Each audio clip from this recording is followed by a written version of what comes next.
quel est le rôle, pourquoi est-ce que la recherche et la science sont si indispensables dans le processus d'un développement économique et socio-culturel.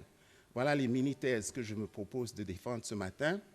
Et je vous invite d'entrée de jeu à regarder au tableau qui est là. C'est la seule image que je vais utiliser pendant ma présentation. Alors, je vous invite à répondre très, très rapidement. Combien de carrés est-ce que vous voyez là-bas? Très rapidement. Très bien, 16. Alors, si vous regardez un peu plus profondément, vous voyez d'autres carrés, n'est-ce pas? Quelqu'un disait 17, parce qu'il y a le grand carré. Et d'autres? Il y a les carrés de 2, des carrés de 3. Voilà. Si on poursuit le raisonnement, on va voir qu'à prime abord, il y a 16 carrés. Mais quand on regarde les carrés de 2, il y en a plus. Les carrés de 3. Et si on poursuit le raisonnement un peu plus loin, on peut regarder les carrés d'un demi-centimètre au lieu des carrés d'un mètre. On va multiplier les carrés. Ça, c'est la perspective de recherche. C'est la différence entre voir avec les yeux et voir avec l'imagination.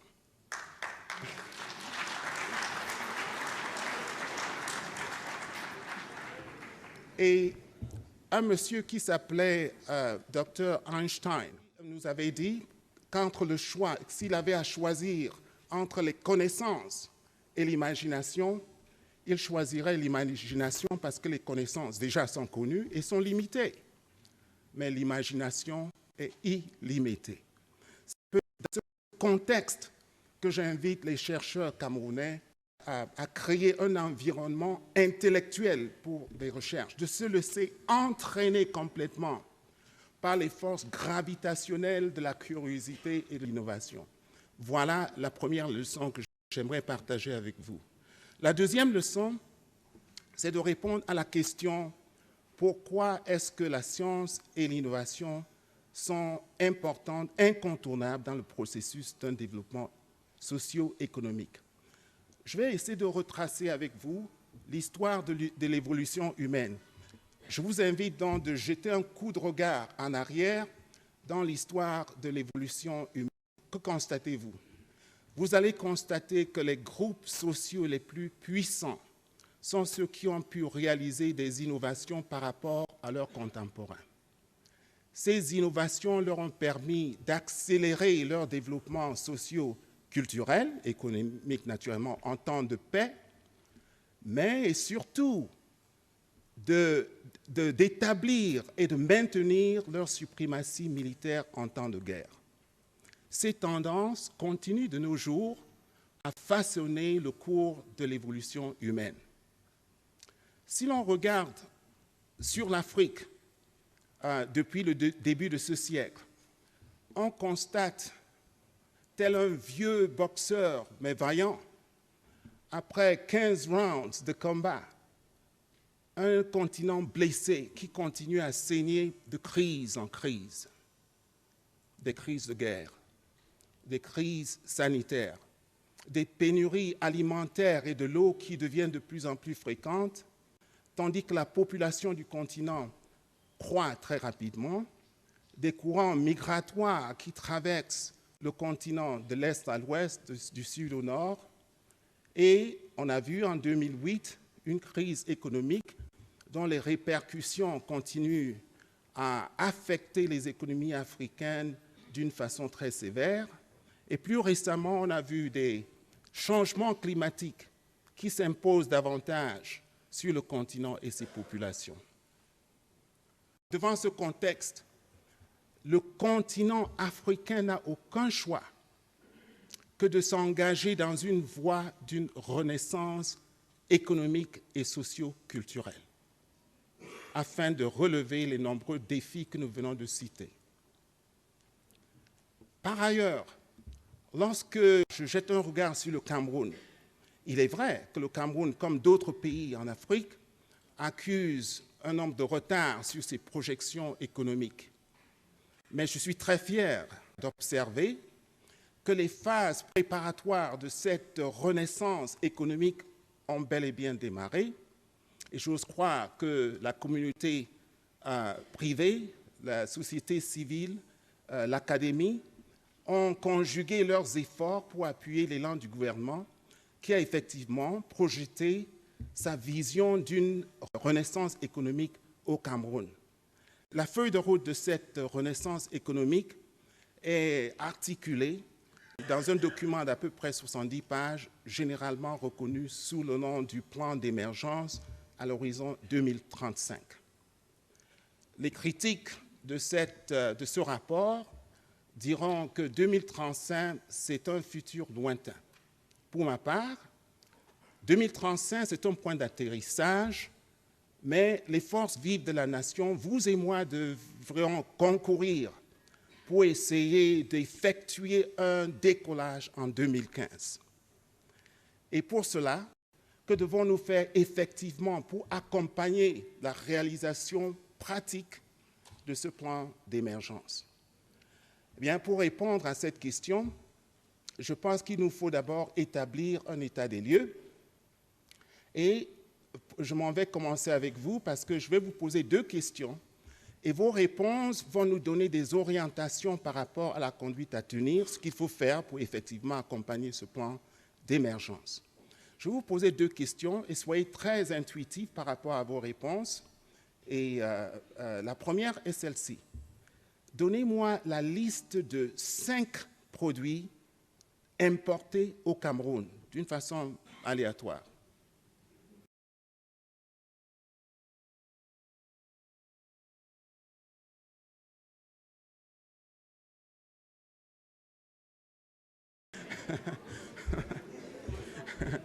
OK, très bien, c'est fait.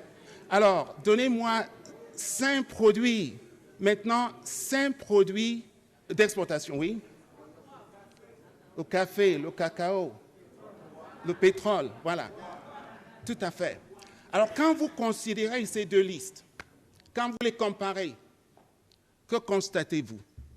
Vous constatez d'une part que les produits importés au Cameroun sont faits par l'homme, mais les produits exportés du Cameroun sont donnés par Dieu.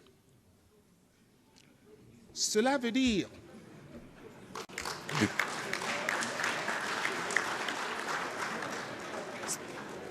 cela veut dire ajouter à ces produits est relativement faible.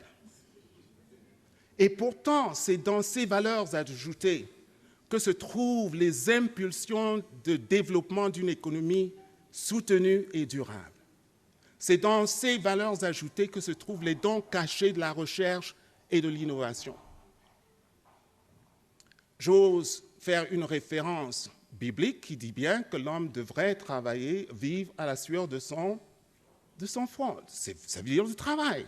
Les valeurs ajustées, c'est une expression assez compliquée pour dire le travail, en fait, n'est-ce pas? Quand vous regardez la devise nationale du Cameroun, le mot travail est bien encadré par la paix et la patrie. Donc le travail est au centre du développement économique du Cameroun.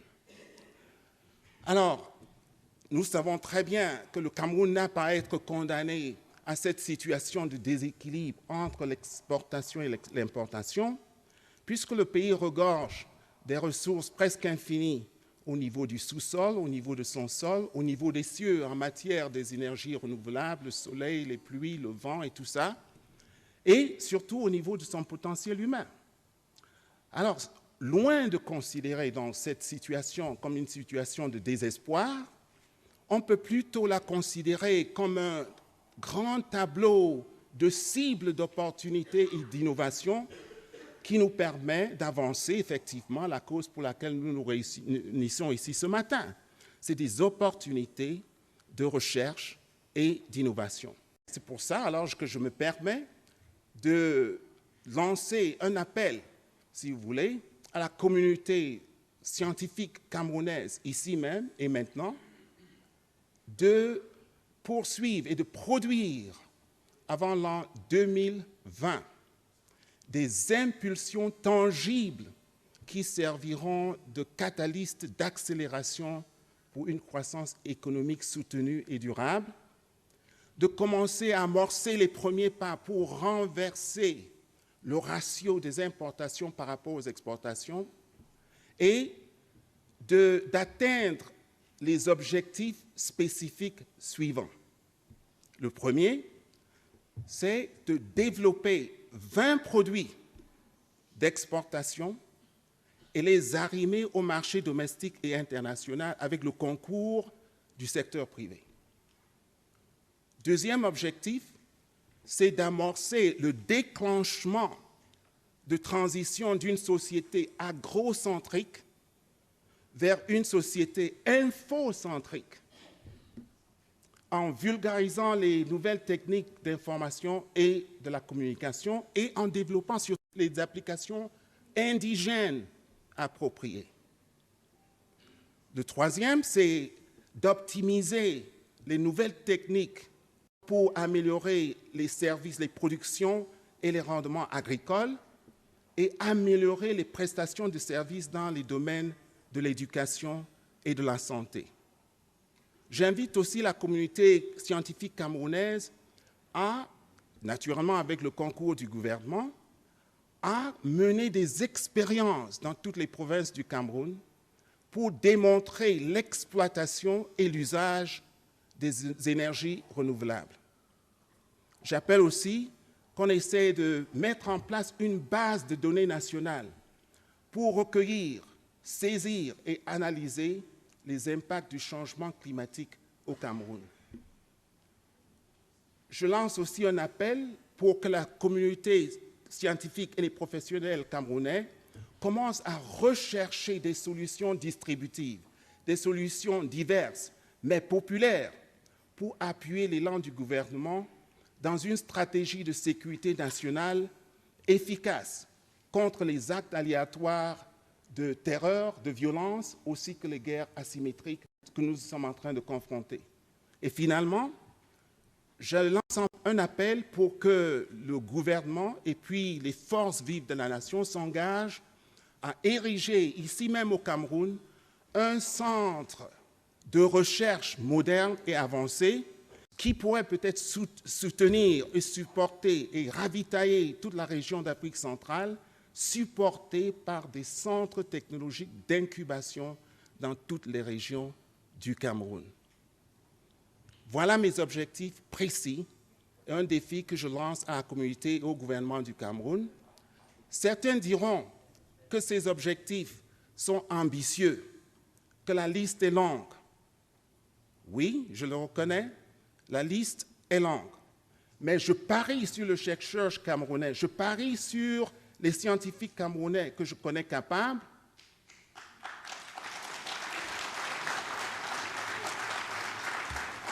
s'ils sont soutenus par une volonté nationale et soutenus par des moyens nécessaires pour réaliser ces objectifs.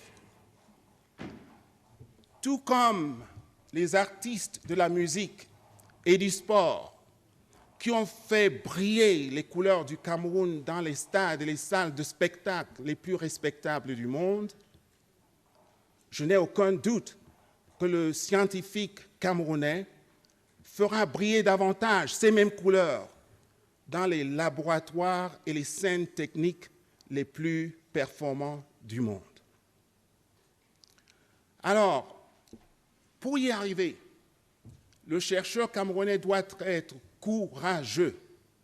Le chercheur camerounais doit être ambitieux. Comme je vous l'ai dit tout à l'heure, il doit se laisser entraîner par les forces gravitationnelles de la curiosité. Et il doit suivre et obéir aux conseils contenus dans ce proverbe qui dit « Always shoot for the moon, for if you should miss, you'll still be among the stars. » Ce qui veut dire visez très haut, ciblez la lune, parce que quand bien même vous la ratez, vous vous retrouverez parmi les étoiles.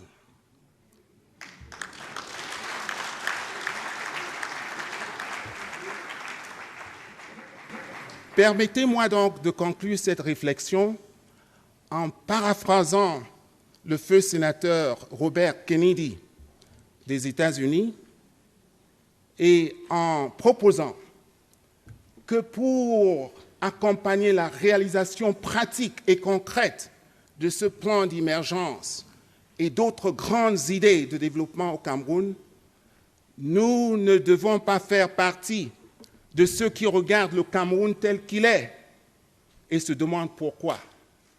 Nous devons plutôt faire partie de ceux-là qui rêvent du Cameroun tel qu'il devrait être, de ceux qui rêvent de nos communautés telles qu'elles devraient être, de ceux-là aussi qui rêvent d'eux-mêmes tels qu'ils devraient être et se demandent pourquoi pas. Pour ma part, je considère la science, la recherche, comme de véritables bouffées d'oxygène qui alimentent les poumons de l'exploration, les poumons de l'acquisition, les poumons de l'exploitation de l'information et du savoir. Et par extension, qui alimentent les poumons d'un développement économique, socio-culturel durable. Et voilà pourquoi la science est incontournable, voilà pourquoi la recherche est indispensable, voilà encore pourquoi les innovations sont impératives, voilà pourquoi, mes chers frères, mes collègues, la technologie n'est plus une question de choix, mais celle de la survie de toute nation et de ses populations. Merci.